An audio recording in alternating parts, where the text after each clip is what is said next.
আজ আমার recipe egg পরাটা। এটা আমি আজ ব্রেকফাস্টের জন্য বানিয়েছিলাম আর খেতেও অসম্ভব টেস্টি হয়েছিল। এটা আমি একদম ঘরোয়া উপকরণেই বানিয়েছিলাম। বাচ্চাদের লাঞ্চ বক্সের জন্য এটা একদম পারফেক্ট একটা রেসিপি। এটা বানানোর জন্য প্রথমে একটা বাউলের মধ্যে 2 কাপ আটা আমি নিয়ে নিয়েছিলাম। এরপর আমি গ্রেট করা কিছুটা গাজর, একটু ক্যাপসিকাম কুচি, একটু পেঁয়াজ কুচি, লবণ আর একটু লঙ্কা কুচি আমি দিয়ে দিয়েছিলাম।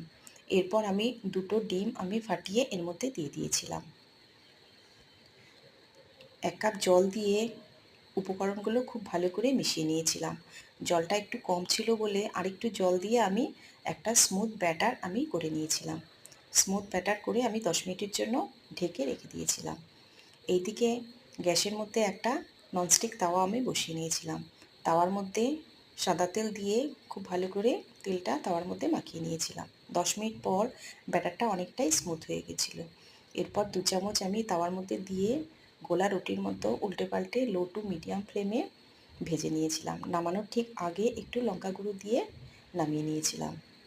এইভাবে আমি আরেকটা 2 চামচ ব্যাটার দিয়ে লো টু মিডিয়াম ফ্লেমে উল্টে পাল্টে ভেজে নামানোর আগে একটু লঙ্কা গুঁড়ো ছড়িয়ে নামিয়ে নিয়েছিলাম। এটা চটজলদির মধ্যে খুবই টেস্টি একটা রেসিপি।